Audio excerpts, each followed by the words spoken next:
Hello, and welcome to the Selective Mutism H.E.L.P. Home Educational Learning Program podcast. My name is Kelly, and I will be your host. This podcast aims to give you the help you need to support the person in your life affected by selective mutism. In this episode, I'll be telling you about Selective Mutism H.E.L.P., who is involved, the purpose, and information available when it comes to learning about selective mutism. Let's get started. Welcome to Episode 8 of the Selective Mutism H.E.L.P. Home Educational Learning Program podcast. My name is Kelly, and I'm a parent of a child with selective mutism. Being that I am a parent and not a medical professional, this podcast is for informational purposes only. I wanted to take this opportunity to tell you a little bit about myself and why I created Selective Mutism H.E.L.P. The quick version of who I am is, I'm a mom who has a daughter with selective mutism. At the beginning of our journey, I struggled with figuring out what caused our daughter's SM. I put a lot of guilt and blame on myself.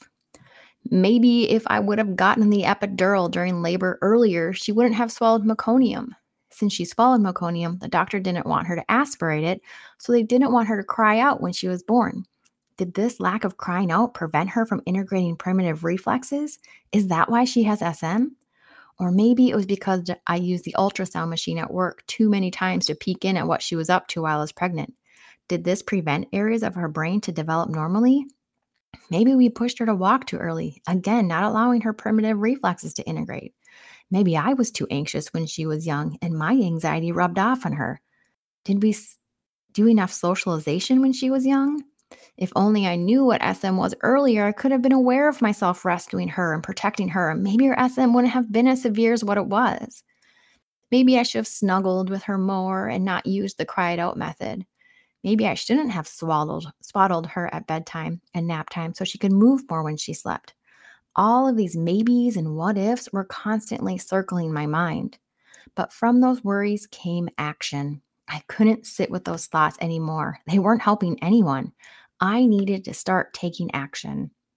The first steps involved in me taking action was finding help, finding resources, and finding support. Here in the US, we have an organization called the Selective Mutism Association. They have a list of providers from each state that offer services for treating selective mutism. Our state had one on that list, so that was where I started. We started therapy shortly after we found out what selective mutism was. The next part was finding resources. I started with an SM book by Dr. Amy Cordoba that gave in-depth information about SM and how to go about treating it. I also got children's books written by Lucy Nathanson from Confident Kids, which helped our daughter understand what was going on and to let her know that she wasn't alone and not the only child with selective mutism. I then found support. I found the Parents of Selective Mutism Facebook group and put a post out there asking if anyone was from our state. I found someone who lived just 10 minutes from us, and we met up one day at the park. I feel like this was the turning point for me. I no longer felt alone. I no longer felt responsible for causing my daughter's SM. I had hope and guidance. With the help I got from other parents, I was determined to pay it forward. I became one of the state coordinators, which was supported by the Selective Mutism Association, and I began getting contacted from others that were experiencing the same things I had been experiencing. From there, I was able to get together a monthly parent support group. Once a month, we would meet at a local library and discuss various topics pertaining to SM. It was a way for everyone to be real with what was actually going on.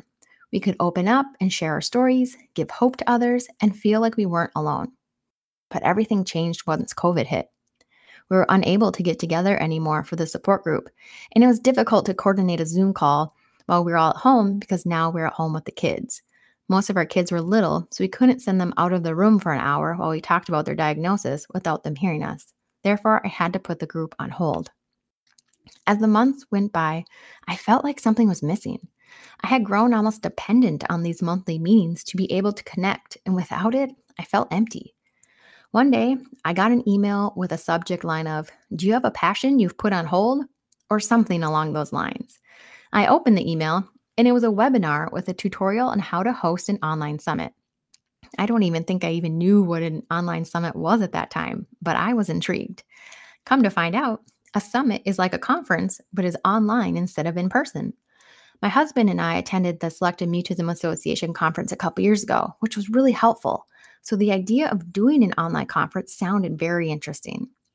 As I went through the webinar, I realized that an online summit about selective mutism could benefit so many people. Not just people near me, but people all over the world could have the same opportunity to learn about selective mutism. I wanted the information to come from professionals in the field of SM, as well as professionals from other fields like occupational therapy. And I wanted it to be information from those that have experienced SM firsthand, whether a parent of a child with SM or somebody who had SM themselves. The biggest thing I wanted was for this summit to be free to access, so there wasn't an excuse for anyone to not be able to learn about SM. This is how Selective Mutism H.E.L.P got started. In order to host a summit, you need a website. To have a website, you need a business name. The acronym H.E.L.P stands for Home Educational Learning Program. I wanted people to know they could learn about SM, find resources and support, all from the comfort of their own home. In the fall of 2020, only 3 months after that life-changing email, I hosted my first ever Selective Mutism H.E.L.P online summit. I had a great team working on this project with me. It was me, myself, and I. Together, the three of us, which, just to make sure you understand, was just me, were able to reach out to various professionals and pitch the idea of having them be a speaker for the summit. Talk about intimidating and scary. But I did it, and I was blown away by the responses I got back from the professionals I contacted. They were on board and excited to be interviewed.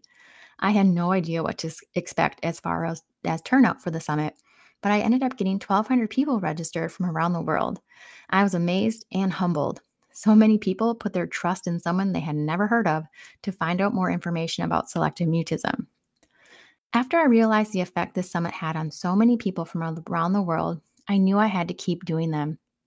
So I decided the third weekend of May and October would be Selective Mutism H.E.L.P summits would be when they were available. In the spring of 2021, I put on another summit with different presenters than the first one.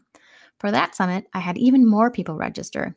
It was about 1,800 people from over 50 different countries.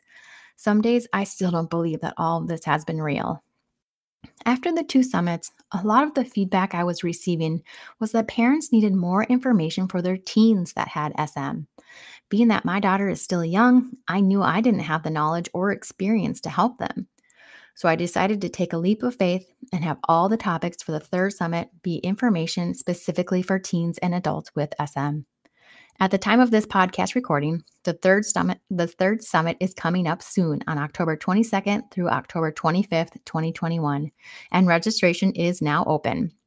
There will be 7 speakers, 4 professionals, 1 parent of SM teens who is also an advocate for SM, and 2 adults with SM sharing their story of what life has been like for them. Usually in these summits, there's a lot of back and forth conversation with me and the speakers, but in this one, I just kind of sit back and listen to many of them. The information is so helpful and makes you realize how different it is for a teen or adult with SM compared to a young child. Now, I didn't record this podcast episode to toot my own horn or hope to get praised and commended for doing all this work. I wanted to share this information to let you all know that I am just a mom with an SM daughter. I am just a mom who doesn't want to have other kids suffer like our daughter did. I am just a mom who wants to spread awareness, have conversations, and help both parents and professionals understand selective mutism. For me, it isn't about being better than another organization or making money or coming across like I know everything about SM. It's about just being a good, kind human. Too often, kindness gets pushed aside. I want to be a good example for my kids and teach them that if they struggled with something, there may be someone else struggling too, and you just might be able to help them struggle a little less. I want to thank you for listening to my story and how Selective Mutism H.E.L.P got started. I want to encourage you to try to find one way to spread awareness about selective mutism, or see if there's a way you can start a parent support group or become a state coordinator. I hope you'll join me for the upcoming free online summit. You can get more information and register by going to www.smhelp.org/free-summit. I'll also leave a link in the podcast notes. Finally, if you are a parent or a professional or someone who has SM, please know that I am here for you. I will listen to your concerns, cheer with your successes, and share whatever information I can to help you. You can email me at smhelp2020@gmail.com or find me on Facebook and Instagram by searching for Selective Mutism H.E.L.P. Take care, everyone.